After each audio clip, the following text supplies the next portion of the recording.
സ്വർഗലോകത്തിന്റെ ഉദരത്തിന് മുകളിലാകുന്ന ഏറ്റവും വലിയ പ്രശ്നങ്ങളുള്ളവയാണ്.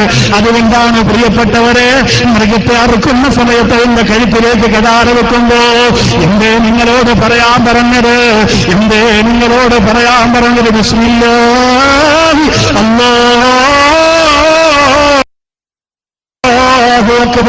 അല്ലാഹുവാണ് വലിയവനെന്ന് ആ മൃഗത്തിന്റെ കഴുത്തിൽ കടാര വെക്കുമ്പോ നീ എന്തിനാ പറയുന്നറിയോ? അവരിൽ സെക്കൻഡ് പേരിൽ പാഴാക്കാതെ പടച്ചവരെ തസ്ബീഹ് ചെയ്യുന്നവരാ. നിന്നെ പോലെ അണ്ണികെട്ടവരല്ല, നിന്നെ പോലെ വഴിതെറ്റിയവരല്ല, നിന്നെ പോലെ പടച്ചവനോട് പൊറുതിക്കേട് കാണിക്കുന്നവരല്ല, നിന്നെ പോലെ സർവ്വതം യജമാനിൽ നിന്ന് കൈനീട്ടി വാങ്ങിയിട്ട് തിരിച്ചിരുന്നോ പടച്ചവന് ശവിക്കത്തേക്കുന്ന നന്ദികേടിന്റെ രൂപമാ പടച്ചതമ്പുരാനോട് ആ നാൽക്കാലികൾ കാണിക്കാത്തത് കൊണ്ട് തന്നെ അതിന്റെ കഴുത്തിൽ കടാര വെക്കുമ്പോ നീ പറയാൻ ഇസ്ലാ പഠിപ്പിച്ചത് ബിസ്മില്ലാഹി അല്ലാഹു അക്ബർ. അല്ലാഹു വലിയവനെന്നാണ്. ആ മൃഗങ്ങളൊക്കെ വലിയ മിടുക്കും കഴിവും പ്രാപ്തിയും അല്ലാഹുവിനെ കുറിച്ച് ബോധവുമുള്ളവരാണ്. മൃഗങ്ങളെക്കാൾ മനുഷ്യർ അധപ്പതിക്കുമെന്ന് ഖുർആൻ പറഞ്ഞത് മൃഗങ്ങൾ മോശമായതുകൊണ്ടല്ല, മൃഗങ്ങൾക്ക് വിവേകം കൊടുത്തിട്ടില്ലാത്തതുകൊണ്ട്. വിവേകം തന്ന മനുഷ്യൻ ആ വിവേകമില്ലാത്തവരെക്കാൾ അത് പതിക്കുമെന്ന് പറഞ്ഞതാ, അല്ലാതെ മൃഗങ്ങൾ മോശമായതുകൊണ്ടല്ല. മാതാവിനെ കയ്യിലിരിക്കുന്ന കുഞ്ഞിനെ കഴുത്ത് ധരിച്ചു കൊല്ലുന്ന കാലഘട്ടത്തിലാ പൂച്ചക്കുഞ്ഞിനെ സംരക്ഷിക്കുന്ന കുരങ്ങന്റെ കഥ പത്രത്തിലൂടെ നമ്മൾ വായിച്ചു. നായയുടെ കുഞ്ഞിനെ പുലിക്കുട്ടി വളർത്തുന്നത് കൗതുകത്തോടെ പത്രത്തിൽ വായിച്ച് കണ്ണ് നിറയുമ്പോ അതിന്റെ തൊട്ടുതാഴത്തെ കോളത്തിൽ കാമുകനെ തിരിച്ചറിഞ്ഞ മകളെ ഉമ്മ ചുരിദാറിന്റെ ഷാളുകൊണ്ട് കഴുത്ത് മുറിച്ചു കൊന്നുവെന്ന് വായിക്കേണ്ട ഗതികേട് നമുക്ക് വന്നത്. അള്ളാഹുവിന്റെ ഖുർആൻ പറഞ്ഞത് ബൽഹും അല്ലല് ആ മൃഗത്തെക്കാൾ അധപ്പതിക്കുമെന്ന് പറഞ്ഞത് മൃഗം മോശമായതുകൊണ്ടല്ല, മൃഗത്തിന് അള്ളാഹു ബുദ്ധി കൊടുത്തിട്ടില്ലാത്തത് കൊണ്ട്. ഈ മനുഷ്യരാകുന്ന നിങ്ങൾക്ക് തന്ന ബുദ്ധിയെ നിങ്ങൾ പരാജയത്തിന്റെ പടുങ്കുഴിയിലേക്ക് തള്ളിവിട്ടു എന്നതിന്റെ സൂചനയാണ്. നിങ്ങൾക്കറിയോ, നമ്മുടെ നാൽക്കാലികളിൽ കാട്ടുപശു എന്ന് പറയുന്ന ഒരു പശുവുണ്ട്. അതിന്റെ നാവിന് അള്ളാഹു കൊടുത്തിരിക്കുന്ന വീര്യം വേറെ ഒരു ജീവിക്കും അള്ളാഹു കൊടുത്തിട്ടില്ല. ആ നാവ് കൊണ്ട് എവിടെ നക്കിയാലും അത് ഒടിഞ്ഞു പോവാണ്. ആ നാവ് കൊണ്ട് ഇതിൽ നക്കിയാൽ ഇത് തുരുമ്പിച്ച് നശിച്ചു പോകും. ആ നാവ് എവിടെ ആ നാവ് കൊണ്ട് നക്കിയാലും അത് വലിയ സംഭവം. എന്തും കാട്ടുപശുവിന് കഴിക്കാൻ പറ്റും. കട്ടയും കല്ലും പാറയും ഒക്കെ അതിന് നാവ് കൊണ്ട് നക്കി ഭസ്മ പൊടി പോലെ ആക്കിയിട്ട് കഴിക്കാൻ പറ്റും. അതുകൊണ്ട് തന്നെ ഏതൊരു ഉമ്മയും തന്റെ കുഞ്ഞു പിറന്ന ഉടനെ മൃഗമാണെങ്കിൽ നാവ് കൊണ്ട് അതിനെ നക്കി തുടയ്ക്കും. മനുഷ്യനാണെങ്കിൽ അതിനെ മാറോട് ചേർത്ത് വെച്ചിട്ട് 1000 ചുടുചുംബനം ആ കുഞ്ഞിന് അർപ്പിക്കും.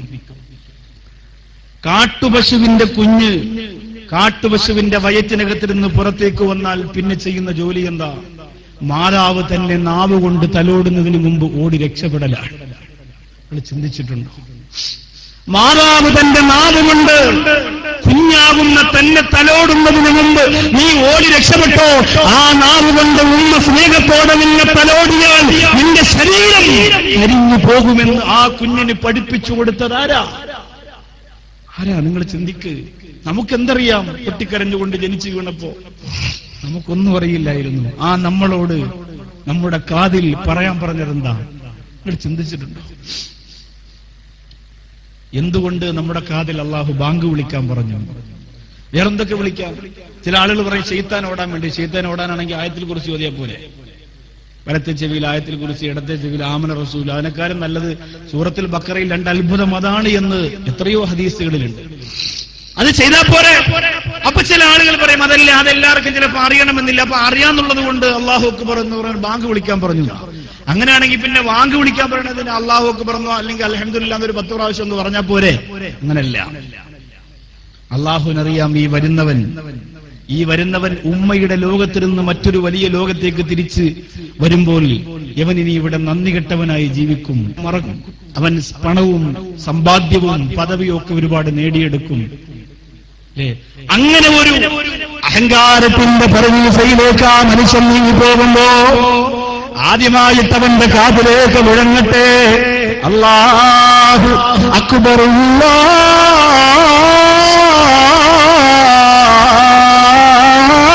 അല്ലാഹു അക്ബർ. മടവൂരിന്റെ കോഴിക്കോടിന്റെ പരിസരത്തുള്ളവരെ, ഇന്ന് പണം ഒരുപാട് വന്നുപോയി, ഇന്ന് ഒരുപാട് ബംഗ്ലാവിന്റെ കൊട്ടാരത്തിന്റെ ഉടമസ്ഥരായി പോയി. അങ്ങനെ കഴിഞ്ഞുകൂടുന്നവരെ നിങ്ങളാണ് വലിയവരെന്ന് ചിന്തിക്കേണ്ട. ഇന്നുവരെ ഈ മഖാമിന്റെ തിരുമുമ്പിലൊന്ന് തിരിഞ്ഞോക്കാത്ത എത്രയോ നന്ദി കെട്ടവരും എന്റെ പരിസരത്തുണ്ട്.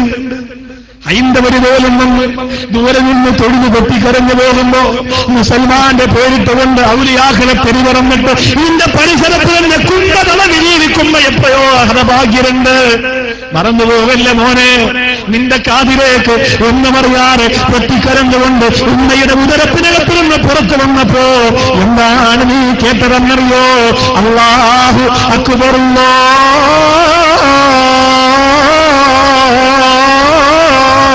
അക്ബർ, അല്ലാഹുവാണ് വലിയവൻ, അല്ലാഹുവാണ് വലിയവൻ. നീ എത്ര പണമുണ്ടാക്കട്ടെ, നീ എത്ര പദവി ഉണ്ടാകട്ടെ, നീ എത്ര സ്ഥാനമാനം ഉണ്ടാകട്ടെ, എത്ര അധികാരത്തിന്റെ സോപാനത്തിലേക്ക് വളർന്നു വരട്ടെ, നിന്നെ കാണുമ്പോൾ ജനങ്ങൾ എഴുന്നേറ്റ് നിൽക്കട്ടെ, നിനക്ക് ജീവിതത്തിൽ ഏറ്റവും വലിയ പദവിയും പവറൊക്കെ ലോകം മുഴുവനും വരട്ടെ. പക്ഷേ യാത്ര കിടക്കാനായി നിന്റെ വിലപിടിപ്പുള്ള പട്ടുമത്തയിലേക്ക് നിന്റെ ശരീരത്തെ കൊണ്ടുവെക്കുമ്പോ പറഞ്ഞു കൊടുക്കണ നിന്റെ ശരീരത്തിനോട് ജനങ്ങളൊക്കെ വാരിപ്പുണരുന്ന കാണാ കാത്തിരിക്കുന്ന നിന്റെ ശരീരത്തിനോട് പറഞ്ഞു കൊടുക്കുക. പൊട്ടിക്കരന്നുകൊണ്ട് ഉമ്മയുടെ ഉദരത്തിനകത്തിരുന്ന് ദുനിയാവിലേക്ക് തെറിച്ചു വീണപ്പോ നിന്നോട് അല്ലാഹു പറയാൻ പറഞ്ഞതെന്താ? ആകാശത്തെ പടച്ച, ഭൂമിയെ പടച്ച, രാപകലുകളെ മാറ്റിമറിച്ചുകൊണ്ടിരിക്കുന്ന അത്യത്ഭുതങ്ങൾ ലോകത്ത് സൃഷ്ടിച്ച് സംരക്ഷിച്ച് സംഹാര താണ്ഡവമാടിയിട്ടുള്ള കാരുണ്യവാനാന പടച്ചരമ്പുരാനാണ് ഏറ്റവും വലുതെന്ന ആ കുഞ്ഞിന്റെ കർണപുടത്തിലേക്ക് പറഞ്ഞു കൊടുക്ക. അള്ളാഹുവിന്റെ നിർദ്ദേശം എന്തിനെന്നറിയോ? അള്ളാഹുവിന്റെ വലിപ്പത്തെ നിഷേധിക്കുന്ന ഒരു കാലഘട്ടം വരാനുണ്ട് എന്ന് ആ പടച്ചറമ്പരാന് ബോധ്യമുള്ളത് കൊണ്ടാണ്.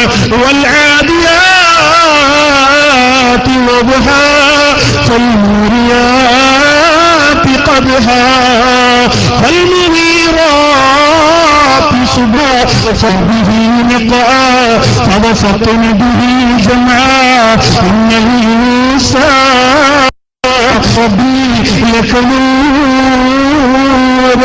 അല്ലാഹു പടച്ചറമ്പരാ നാൽക്കാലികത്തൊട്ട് സത്യം ചെയ്തുകൊണ്ട് വികാരിയായ ബുദ്ധിയെടുത്ത സൗന്ദര്യമെടുത്ത ശുദ്ധിശരാധരങ്ങളിൽ ഏറ്റവും ഉത്തമനായിട്ട് പടച്ചറമ്പരാൻ പടച്ച മനുഷ്യവർഗത്തെ കുറിച്ച് ഖുർആൻ പറഞ്ഞതെന്താ?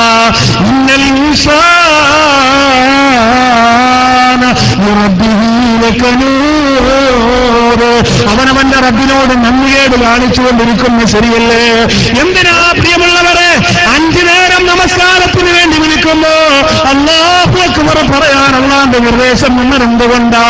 എത്ര സുബ്ഹാനല്ലാഹ് പറഞ്ഞാ മതിയായിരുന്നല്ലോ, അൽഹംദുലില്ലാഹ് പറഞ്ഞാ മതിയായിരുന്നല്ലോ. ഓരോ പ്രിയപ്പെട്ടവരെ അല്ലാഹുവിന്റെ പരിശുദ്ധമായ പള്ളി വിധാനത്തിലൂടെ അല്ലാഹു അക്ബർ എന്ന് നിരന്തരം 5 നേരം വിളിക്കാൻ നിർദ്ദേശിച്ചതെന്തിനെന്നറിയോ? പണവും പദവിയും വലിയ വാഹനവും പ്രൗഢിയും പത്രാസുമൊക്കെ ആകുമ്പോ പള്ളിമിനാരത്തിൽ നിന്ന് ബാങ്ക് തുടങ്ങുമ്പോ അതിന് മറുപടി കൊടുക്കാൻ കഴിയാറ് നെഞ്ചുപിരിച്ച് ദേശകെട്ടിരുന്ന് വാദ്യോപകരണ സംഗീതത്തിന്റെ ആസ്വാദനത്തോടെ നിഷ്കരിക്കാൻ സമയമില്ലാതെ യാത്ര ചെയ്യുന്ന മനുഷ്യരെ നിന്റെ കാതിലേക്ക് മുഴങ്ങിക്കേൾക്കട്ടെ. നീയല്ല വലിയവൻ, നിന്റെ യജമാനനല്ല വലിയവൻ, നിന്റെ നേതാക്കളല്ല വലിയവൻ. ഞാരാ? അല്ലാഹു അക്ബർ. അത് അറിയാൻ വേണ്ടിയിട്ടാണ് എന്റെ പ്രിയപ്പെട്ടവരെ പള്ളിയേക്കാൾ വലിയ കൊട്ടാരം വെച്ച ആ കൊട്ടാരത്തിന്റെ മറ്റ് സുഖലോലുവരായി കഴിഞ്ഞുകൂടുന്ന അതോന്നത്തരായി ആടിച്ചു നിൽക്കുന്ന മനുഷ്യവർഗത്തിന്റെ കർണപടങ്ങളിൽ ഉരച്ചു കയറട്ടെ. അല്ലാഹുവിന്റെ പള്ളിവരാരത്തിന് ഉടങ്ങുന്ന ബാങ്കിന്റെ വിളികളെന്ന് അല്ലാഹു തീരുമാനിച്ചതാ. മനുഷ്യ നിനക്കെവിടെയും രസയില്ല. ലോകത്തെവിടെ പോയാലും നീ കേൾക്കുന്നത് അല്ലാഹുവിന്റെ വലിപ്പത്തരത്തെ മാത്രമാണ്. ലോകത്തിന് എവിടെ പോയാലും അറിയുന്നത് അനുഭവിക്കുന്നത് അല്ലാഹു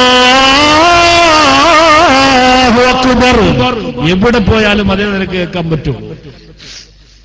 അതിന്റെ മുമ്പേ നമുക്ക് രക്ഷപ്പെടാൻ കഴിയില്ല. അത് നമ്മുടെ പ്രിയപ്പെട്ട മക്കൾക്ക് പറഞ്ഞ് മനസ്സിലാക്കി ബോധ്യപ്പെടുത്തി കൊടുക്കണം. ഇല്ലെങ്കിൽ നമ്മുടെ മക്കൾ നമുക്കെതിരാവും. 17 വയസ്സുള്ള റിയാലിറ്റി ഷോയെ പെൺകുട്ടി പറഞ്ഞതെന്താ? നമ്മളൊക്കെ ഓരോന്നിങ്ങനെ അഭിമാനത്തോടെ ഫേസ്ബുക്കിലും വാട്സപ്പിലും വരുമ്പോൾ നോക്കി വിരൽത്തുമ്പ് കൊണ്ട് മറിച്ചു കളഞ്ഞിട്ട് മറ്റു വാർത്തയ്ക്ക് വേണ്ടി നമ്മൾ കാത്തിരിക്കൂലേ? നിങ്ങൾ ചിന്തിച്ചു നോക്കി. 17 വയസ്സുള്ള പെൺകുട്ടി പറഞ്ഞതല്ല, ഡാൻസ് പഠിപ്പിക്കുന്ന മാഷിന്റെ കൂടെ മാസങ്ങളോളം ശരീരം പങ്കിട്ടു. സങ്കടമുണ്ട് പ്രിയപ്പെട്ട സഹോദരങ്ങൾ, വേദനയും വിഷമവും ഉണ്ട്, സഹിക്കാൻ പറ്റാത്തതുകൊണ്ട് പറയാം.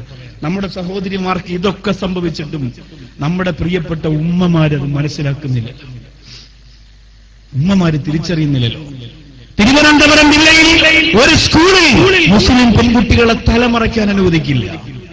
മുസ്ലിം പള്ളികളും സംഘടനകളും എല്ലാം അതിലെങ്കിലും ഒറ്റക്കെട്ടായി നിന്നു. അൽഹംദുലില്ലാ, ഒറ്റക്കെട്ടായി നിന്നിട്ട് ആ സ്കൂളിനെതിരെ സമരം നടത്തിയപ്പോ സമരം നടത്തുന്നവർക്കെതിരെ രംഗത്ത് വന്നിരിക്കുന്നത് ആരാ? അവിടെ പഠിക്കുന്ന മുസ്ലിം പെമ്മക്കളുടെ ഉമ്മമാരാ. നിങ്ങൾ ചിന്തിച്ചേ, നിങ്ങൾ ആലോചിച്ച് നോക്കിയ, പണ്ട് അരമണിക്കൂറെങ്കിലും മദ്രസയിൽ മക്കളെ കൊണ്ടിരുത്തുമായിരുന്ന ഈ ഉമ്മമാർ ഇന്ന് സ്കൂളിലെ PTA മീറ്റിംഗിന് വേണ്ടി അരത്തുണി, അര മീറ്റർ പോലും ഇല്ലാത്ത ബ്ലൗസ് ശരീരത്തിൽ ഒട്ടിച്ചു വെച്ചുകൊണ്ട് പോകുമ്പോൾ അതാരുടെ കാശാ? ചിലപ്പോ ദാടിയുള്ള കാക്കയുടെ കാശായിരിക്കാം, ചിലപ്പോ തഴമ്പുള്ള ഇക്കാന്റെ കാശായിരിക്കാം. ഒന്നുമല്ലെങ്കിലും അതൊരു മുസ്ലിമിന്റെ കാശാണ്. അത് ചോദ്യം ചെയ്യാൻ യോഗ്യതയില്ലാത്ത നീ പിന്നെ എന്തിന് മക്കളെ വളർത്തണം? എന്തിന് ഭാര്യയ്ക്ക് ചെലവിന് കൊടുക്കണം? എന്തിന് ഈ ഹറാമിയത്തുകൊണ്ട് കൂട്ടുനിൽക്കണം? 17 വയസ്സുള്ള മോള് തന്റെ ഇടത്തോടുകൂടി പറഞ്ഞില്ലേ? എന്താ പറഞ്ഞത്? മാസങ്ങളോളം തനിക്ക് ഡാൻസ് പഠിപ്പിക്കുന്ന മാഷിന്റെ കൂടെ വീട്ടിൽ പോക്കില്ല. റിയാലിറ്റി ഷോയിൽ, കേരളത്തിൽ ഇപ്പോ അറിയപ്പെട്ട ഏറ്റവും അറിയപ്പെട്ട ചാനലിന്റെ റിയാലിറ്റി ഷോയിൽ പങ്കെടുത്ത് മോൾക്ക് 1ാം സമ്മാനം കിട്ടാൻ ഡാൻസ് പഠിപ്പിക്കുന്ന മാഷിന്റെ കൂടെ ഉറങ്ങാൻ അനുവാദം കൊടുത്തത് നമ്മുടെ പ്രിയപ്പെട്ട ഉമ്മ. പേടിയുണ്ടത് പറയാൻ, നാണക്കേടുവാണ്. പക്ഷെ നിങ്ങളത് തിരിച്ചറിയണം, നിങ്ങളുടെ വീട്ടിലത് സംഭവിക്കാൻ പാടില്ല. അനുവാദം കൊടുത്തു ഉമ്മ. ഉമ്മ വിചാരിച്ചു ഡാൻസ് മാഷ് മോളെ വിവാഹം കഴിക്കുമെന്ന്. അയാള് വേറെ വിവാഹം കഴിച്ചപ്പോ ഉമ്മ പരാതി കൊടുത്തു. കോടതിയിൽ കേസ് കൊടുത്തപ്പോ മോള് കേസ് പിൻവലിച്ചിട്ട് പറഞ്ഞു, എനിക്ക് പരാതിയില്ല, അയാൾക്ക് ഇഷ്ടമുള്ള ആളെ വിവാഹം കഴിക്കാൻ ഞാൻ കുറെ നാൾ അയാളോടൊത്ത് സുഖിച്ചു, അതിന് കടമയും കടപ്പാടും കൊണ്ട് എന്റെ ഉമ്മയാണ് എനിക്ക് അതിന് അനുവാദം തന്നത് എന്നാണ്. അൽ ജന്നത്തു തഹത്ത അഖ്ദാമിൽ ഉമ്മഹാത്ത്, ഉമ്മയുടെ കാൽച്ചോട്ടിലാണ് സ്വർഗം എന്ന് മുത്ത് റസൂൽ